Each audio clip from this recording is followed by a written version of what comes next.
Hi guys, so this is the second part of the three-part series that we have. The link to the first video is there in the description.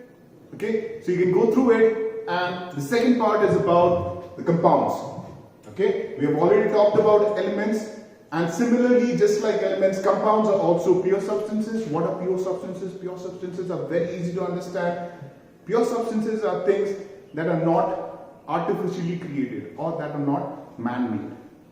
Okay, so that things that you can find in nature naturally, they are your pure substances, and elements and compounds are your pure substances. Okay, so let's go with the definition.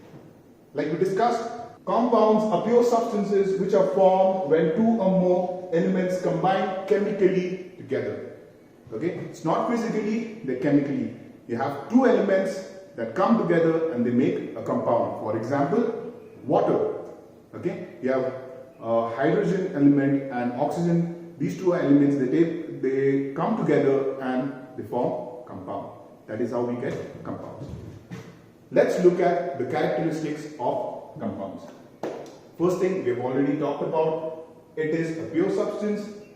Second one, it is homogeneous. That means it has same composition and same properties.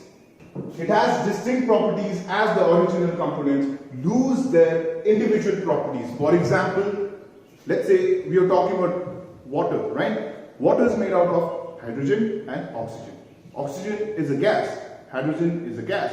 But when they come together, they make water, which is a liquid, because they lose their individual properties and they form into a compound which is totally different from where they started. Oxygen started as a gas, hydrogen started as a gas, and the end product we have is liquid, which is water we drink every day. Okay. Next, elements in compounds cannot be separated by physical means. You cannot use force to separate hydrogen and oxygen from water. If you can, please try it out. Take your hand, put it in the water, hold the oxygen atoms, hold the hydrogen atoms, and pull them apart. It is not possible. Physically, you cannot separate any compounds. Okay? The last one, energy is released or absorbed during the formation of compounds. Okay? So when a compound is formed, you need energy. Okay? Or you release energy. Energy is released as heat energy, most of the cases. Now we go to atoms. I've already sent you videos on atoms and molecules out here. I'm just going to read through all of these so that it helps you to recollect things that we have already talked about. Definition: an atom is the smallest particle of an element. They mostly don't exist independently. Okay, that's the difference between molecules and atoms. Molecules, they can exist independently. Atoms, they cannot exist independently. Characteristics of atoms. Atoms of most elements are very reactive and do not exist as free atoms. The reason that they don't exist as free atoms is because they are highly reactive. Atoms of one element are alike and they differ in properties such as shape, size, and mass from the other atoms of other elements.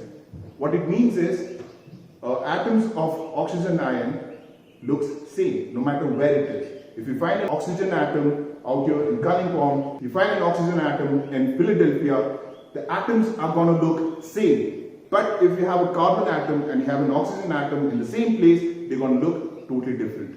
Atoms of different elements have different properties, but atoms of the same element have same properties. The next one, an atom maintains its properties through all physical and chemical changes.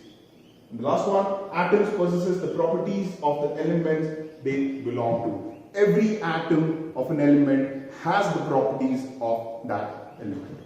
Now we move on to molecules. Again, we have already discussed about these, so let's go through it quickly. Definition of molecule. A molecule is the smallest particle of an element or a compound that can exist independently and shows the properties of the substance. Okay, it shows all the properties of the substance. Again, I'll remind you, atoms, they cannot exist independently, but molecules, they exist independently. Okay, that is the only difference. Rest, the definition is same. The characteristics of molecules. Molecules are formed by the combination of the atoms of the same or different elements. Okay, so you have atoms from elements, they come together and they form molecules. Like we know, atoms, they do not exist independently. So what they do is, they form a bond. There are different kind of bonds which you'll study in higher classes, but they form a bond and they come together and they turn into a molecule. Okay, and there's a video for you to go through if you have not gone through it, which is there on the website. The next one, atoms in a molecules are held together by attractive force called chemical bond. Okay, so we talked about it, the bond that they form. It's an attractive force that bonds the atoms together. A molecule of substance can be represented by a molecular formula. We'll go into the details about that in the next slide. Energy is either observed or released when a compound is formed. Again, we have already discussed about this when we talked about compounds. Now let's go to chemical formula of elements. Okay, so out here we have monoatomic elements. Okay, these are the elements which has just one atom. All of the inert gases and noble gases fall under monoatomic elements.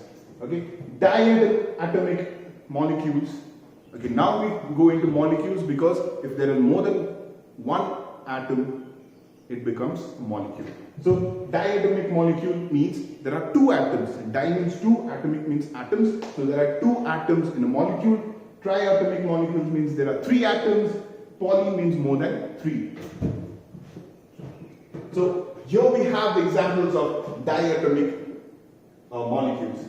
Here we have one atom of oxygen, they come together and we write it as O2. We write it as O2, why? Because there are two atoms of oxygen in a molecule. We don't write 2O, we write O2, remember that. And next one, there's one atom of hydrogen, you have one atom of hydrogen and two of them come together and you get H2. And triatomic, similarly, this is for the ozone. You have three atoms that they come together and you get three atoms of oxygen as a molecule for ozone, that is O3. For polyatomic, we have an example of phosphorus. Phosphorus has four atoms that comes together to have a stable molecule and we write it as P4. Here we have chemical formula for compounds. Okay, so this is the most common thing that we know of. Sodium chloride, which is the common salt that we use in food, and the chemical formula is 1 part sodium, 1 part chlorine. They come together and gives you NaCl, that is sodium chloride and common salt. And here are the other examples of this is of water. You have two hydrogen atom, one oxygen atom. They come together and they give you H2O. That's your water. This is for your carbon dioxide. You have one atom of carbon, two atoms of oxygen. They come together and they give you carbon dioxide. Thank you for watching the video, and the third part of the series is posted. The link to the videos is there in the description. Please go through it, and thank you for watching.